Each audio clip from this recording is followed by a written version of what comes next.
Welcome to the Intuitive Websites Internet Marketing Podcast, bringing you the country's top podcast on the subject of internet marketing with your hosts, Glenn Thayer and the CEO of Intuitive Websites, Thomas Young. Welcome back, folks, to another episode. Tom and I are going to talk about AdWords, pay-per-click, and search engine optimization today. You know, a lot of times they get intermixed and intermingled, but they're really individual things that we can do to help enhance what we're doing for web marketing. Tom, can you kind of go through AdWords, pay-per-click, and SEO and kind of go through the differences between those? Sure, absolutely. I think it's important to realize that both of these things have a very important role in web marketing. And I think that the clients that we work with tend to focus on one or the other, or sometimes focus too much on one or the other and not have a nice balance between the two. And so what I want to do in this podcast is not really talk about how they work, because we've covered that in other podcasts and it's pretty easy to figure that out. But really talk about strategically how to use the two together, what kind of results to expect, and then how do you set up a team, or what kind of team members should be managing this for you? Should you go to external consultants, or should you do this internally? And I think that the most important question, which we talk about in all our podcasts, is what is your goal? What are you trying to accomplish from both SEO and AdWords? And most of our clients know the 4-step process and realize that step 1 is strategy. Step 2 is having a great, well-designed, easy-to-use website. And then this is part of step 3, which is traffic generation. So there's a lot of work that gets done before you even get to the point of having an AdWords program. But in a nutshell, this is what you're going to use to drive traffic to your website.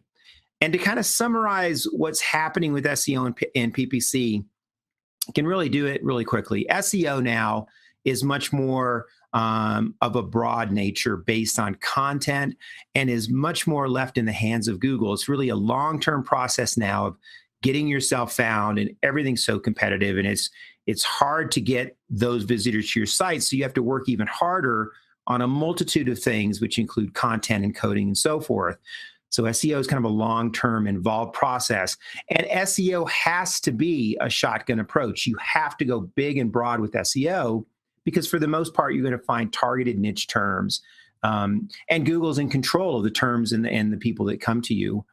Whereas PPC is much more focused because, for one thing, PPC's got a direct cost associated with it. For every click that comes in, you're charged. So PPC has to be much more niche and much more focused.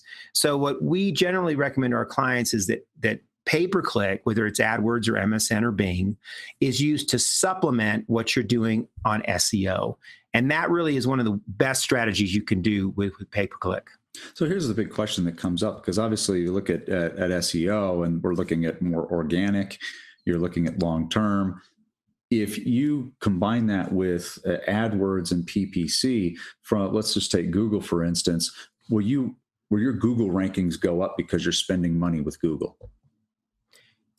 Well, your Google's going to do various things now to charge you by click. And this formula of how Google charges by click is actually very complicated. It's probably one of the most important reasons why almost all companies that are getting into pay-per-click are going to need some kind of outside help, because just the formula itself for figuring out what are we going to be paying per click and how do we compete against our competitors can get very complicated very fast. The way I think it can be easily simplified is to say to your target market, what is a key term that you really feel you need to be found for? And in fact, you might have a dozen of these key terms that you really need to be found for that you're not being found on organic. Once you figure that out, then you want to go backwards and figure out, well, if we start to spend money on these terms, what kind of return are we going to see from direct conversions and sales? Or what kind of branding push are we going to see if we do this? Because branding is another component of PPC, which basically means, you know, if my name is out there in front of people, what kind of return am I going to see? And you can also do things in your ads like put a phone number in your ad. So people may not click directly on that ad. They may click your phone number or a dedicated phone number from Google. And then that creates a whole other way of tracking return and tracking what is the value of a click. Now, talking about value of a click, how much retargeting is happening now? Because I know for those aren't familiar with retargeting, is like you might go visit a website or you do a Google search, let's say acoustical foam, and the next thing you see is you start seeing Automute or one of these other dealers for acoustical foam start showing up in everything that you go. You go visit another website like CNN to go get the news, and on the sidebar over here it says acoustical foam. And it's like, well, wait, I'm not on an acoustical website. I'm getting some news. what's going on with That's retargeting, right. and how can retargeting enhance what somebody's already doing with PPC? Well, retargeting is actually a very interesting way of marketing on the web. And you're right, it's a way of following people around through various websites these websites have relationships with Google AdWords. So they know that you have an account with Google AdWords, and they're going to display ads on their website in a similar fashion to how Google displays ads in their search engine. The thing about retargeting is that it's become a necessary evil for online retailers. They basically have to include it in their budget, and they have to do this, but it has much lower returns and click-through rates than direct AdWords and direct niches. Most of the clients that we work with could not afford something like retargeting, because they don't have the advertising budget in general to draw those kind of eyeballs to their website. But the larger e-commerce retailers, and in fact, any kind of niche retailer, like you mentioned with the acoustical foam, they have to do retargeting because this is their livelihood now. 15 years ago, they might have been running ads in newspapers or magazines, right, to niche markets. But now those ads have become retargeting. And retargeting, because it has lower conversion rates, it means you have to be smart about how you do this. And once again, you probably need an outside consultant to help set this up. Or if you're going to get into retargeting, my advice is to have a relationship with Google and call a Google rep and have them walk you through this. And I really push our clients to push Google. So if you have a Google rep who's helping you set up retargeting in AdWords, push them for a return, because this is all measurable. So if you're running retargeting, you're spending thousands of dollars a month, and you're saying, hey, we're not seeing a return here, call Google and say, what do we need to do to get a return?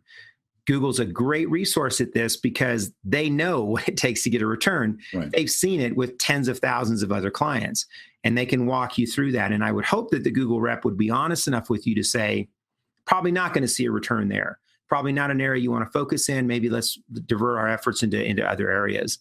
So it's a huge advantage of AdWords is to have that Google rep that you can call. And we'll leave the phone number for Google on this blog post as well. And they'll help you with retargeting. They'll help you with all aspects of AdWords. But Google will not help you with SEO.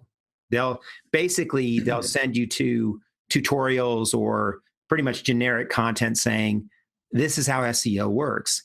But what SEO has become over time now, as I mentioned, is this ongoing process of content generation, and a quality website with quality content and usability for both mobile and desktop. Right. Now, is there a way, I just want to touch one last thing on retargeting. Is there a way to make it useful for a smaller online presence, or somebody who doesn't have the big budget as an online retailer, to get very, very niche specific for retargeting, and maybe even including that at the same time, utilizing Facebook or utilizing a social media, depending on if that's where your market is, to be able to target specifically there? Because I also understand that some of their algorithms on Facebook can be targeted so niche. There was some marketing guys. I was hearing a story about guys playing pranks on each other, and there was a gentleman who played video games a lot and always had problems with his beard. And so they targeted him specifically, and they did a target so the ads would show up to this guy. Specifically, are you a gamer that has problems with his beard? And so these ads kept showing up for him. And he's like, I think somebody's stalking me because all these ads are coming up, but they're talking about me. And it was a joke. After a while, they taunted this guy for about a month, but I think they only spent $100 in targeting because it was so niche. It was only to this one guy. But you can get, I think there's some ways that all of our viewers and listeners can get some more mileage out of this, depending on where their target market is. It's a great point. And then you bring up really what is the bottom line of this podcast is that SEO is big, comprehensive, and you throw out a big net to drive people and to capture people. Now, even though all of those searches could be niche searches, you're throwing out a really big net and attracting those folks to you. PPC should be totally focused and totally niche, because for every click that you get, you're going to pay for that click. So you want the click to have an intention of purchasing. And PPC also involves landing pages, it involves ads, it involves keywords and a lot of things. But it's very easy to get traffic from PPC.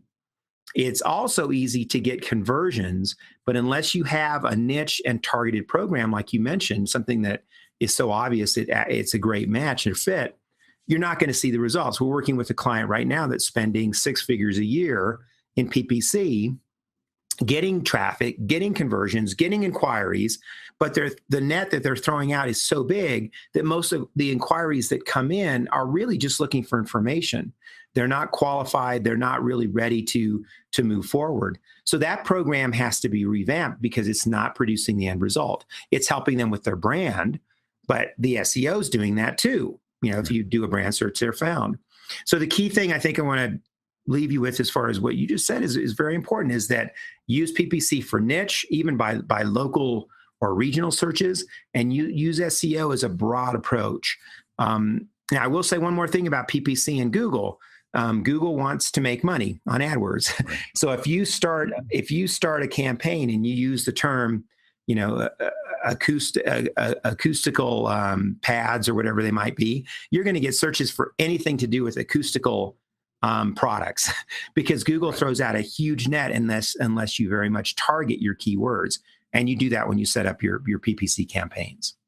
So, Tom, what are some action items that our viewers and listeners can kind of start on this path of revamping their SEO and PPC programs? Well, I think for PPC, if you're going to go down that route, make the decision if you have the skill set internally or can get trained, or if you have to go to an outside consultant. And then once you do set up your PPC campaigns, make sure you have a process for looking at them weekly. Also, make sure that your PPC campaigns are being tracked in Google Analytics as well. For SEO, one of the most important things you can do is set up webmaster tools, which we've talked about in these podcasts.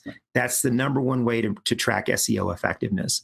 In both your Google Analytics and in your AdWords campaigns, make sure you set up conversion tracking that makes sense, logical conversion tracking that ties into the end result, not just to generate activity or generate leads, but that can also generate sales. And then once again, I really encourage you that if you're going to go down this path, bring your team together for at least a weekly meeting, look at the spend, look at the data, look at the results, and then realize that this is not something that you start and then leave to itself. This is something that needs constant nurturing on a weekly basis, or you can end up spending a lot of money and not seeing the return. Well, awesome. Thanks so much, Tom. Appreciate it. And folks, thanks for joining us again. And be sure to tune in to all of our former podcasts that we've done and check those out. If you've got anything that you want Tom and I to discuss or take a look at, feel free to shoot us an email at info@intuitivewebsites.com. Thank you so much for joining us.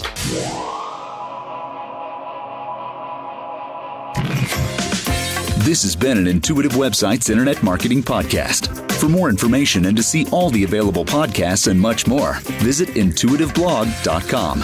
If you have a website you would like us to review or an issue you would like to see covered in future podcasts, email us at info@intuitivewebsites.com.